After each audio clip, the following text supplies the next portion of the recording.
Hello. Good morning, is that Maureen? Yes, it is. Oh, hi Maureen, it's Helen Williams calling for your telephone interview this morning. Hi. Hi, how are you this morning? I'm fine, thank you. Good, and where are you, Maureen?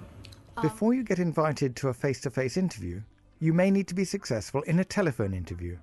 The employer, or an agency they appoint, will phone you. It may be at a pre-arranged time, but it could be at a time that's convenient for them, but may not be for you. They will expect you to talk sensibly about your career, which may be the last thing on your mind at that moment. Why do they do it? From the point of view of the employer, there's a big cost and efficiency aspect to telephone interviewing. When companies receive a huge number of applications, it does allow them quite quickly and efficiently and at relatively low cost to screen a wider number of applicants than they might do if they had to bring everybody into the premises. Secondly, many students these days are working during term time to fund their studies and as such haven't got so much time to dedicate to selection processes, so it helps them as well in terms of making the interview available at a time and a location that suits them. And thirdly, it tests basic communication skills on the telephone to merit going forward in the selection process. Hello. Oh, hi, I was hoping to speak to Jordan Walker. Speaking. Hi Jordan, it's Helen Williams calling. How are you today? I'm very well, thank you. How are you? Yeah, I'm good, thanks Jordan. You are looking for somebody who is confident, who can get their point across, and who feels comfortable communicating the skills and experience that they have got to you, as well as convincing you that they're really interested and committed to the opportunity that you're interviewing for.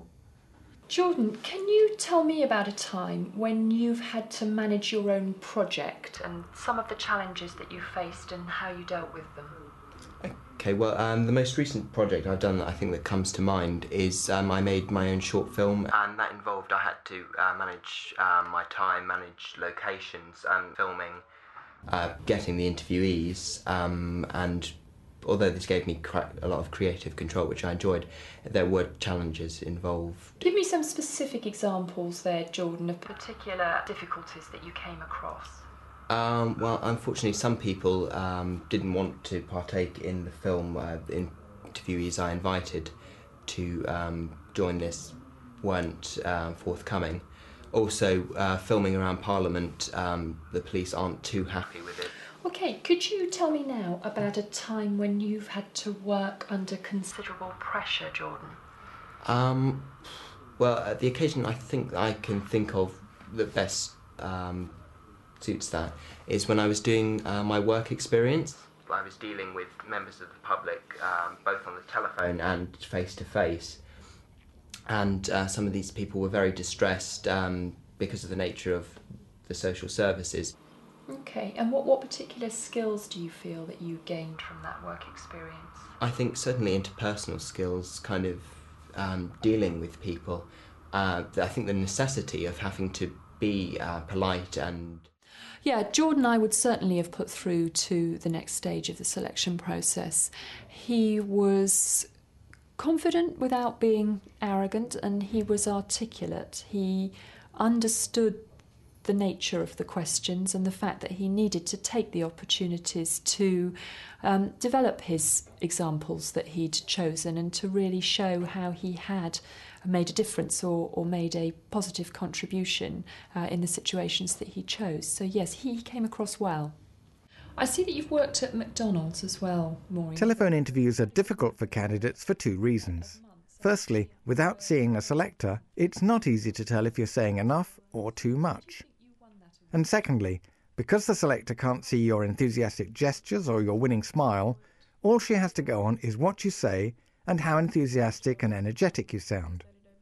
How convincing does Maureen sound when there aren't any visual clues? I see that you've worked at McDonald's as well, Maureen, for quite a good number of months, and actually were crew member of the month back in June last year. Yes, I was. Why do you think you won that award? Hard work, I would suspect. I was working really hard, I was focused, I didn't play around, so I think they spotted that. Yeah, you took it very seriously. Yes, I do. And were you ever in charge of managing anybody else? Yeah, I did get to become a training squad member. Anybody who was new, I could train them and tell them how the place worked, how to prepare food, how to deal with customers or till work. Okay, so give me an example of a particular individual that you had to train and how you actually went about training them. Okay, I had to deal with a new crew member and train them how to work on a drive-through, which is basically where the cars come in, and that's at the back. That's where normally all the new crew members are put. So you just show them how to work the buttons and how to speak up so that the customers outside can hear them. Having looked at Maureen's CV, I was disappointed with the way she interviewed because I felt that she had a lot of good experience there potentially to draw on, and she didn't manage to get that across adequately in the interview today. Her answers were a little bit thin, and she didn't develop any of the examples that she chose to use in response to my questions. So she didn't focus enough on what she'd gained from particular experiences, and she didn't really sell her experience and the skills that she'd gained from those experiences to me. The focus was almost solely on situation, with not enough emphasis on the tasks she'd had to do, the actions she'd taken, and the end result of those situations. So that made it quite difficult sometimes to focus on what she was actually saying and what she was actually offering in the interview.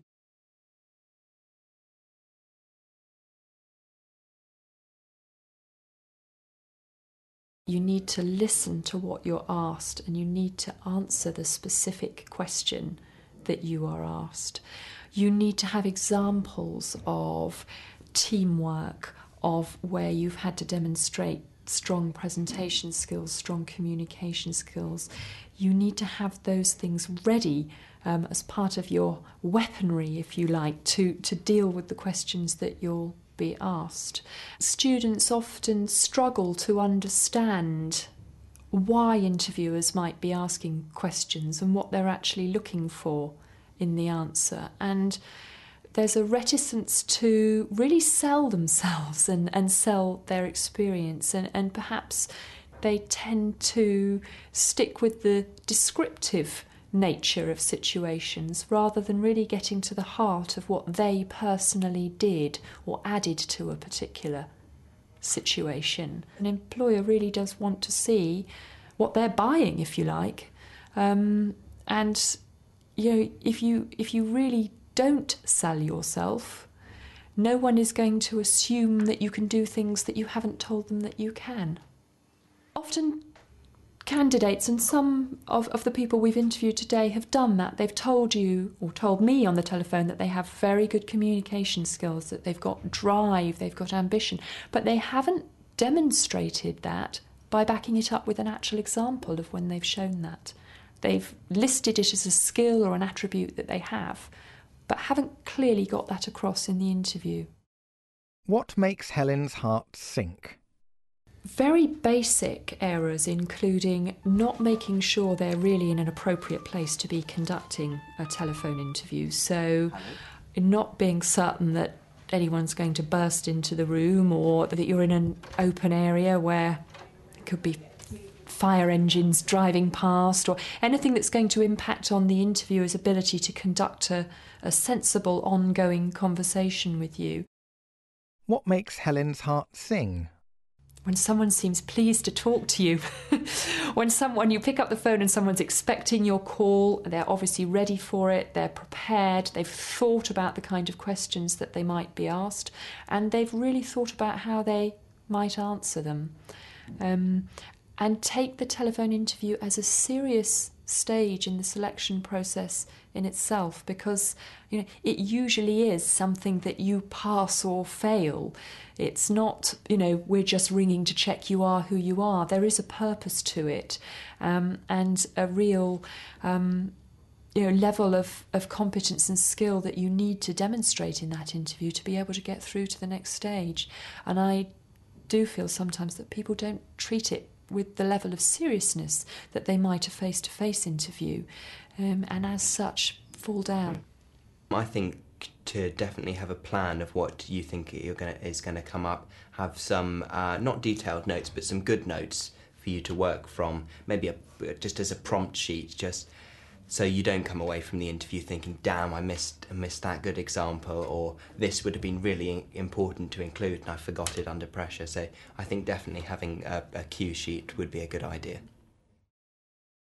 To summarise, when an employer uses telephone interviews, it's a real part of the selection process, something that you need to pass to get a face-to-face interview, so treat it seriously.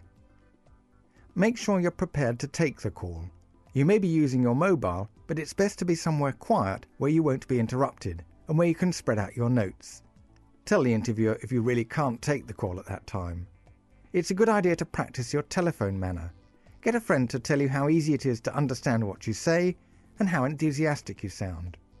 A telephone interview is all about selling yourself, convincing the selector that you have the skills they're looking for. So, listen to the questions and make sure you understand what they're really asking. Give specific examples of situations. And don't just describe things that have happened. Build up convincing evidence of the skills you've gained by talking about the situation, the task, the actions you undertook, and the results you achieved. Remember, your aim is to get through to the next stage. You have to give the selector enough evidence to support you and put you through. For more information and advice about interviews, visit your careers service or the Prospects website.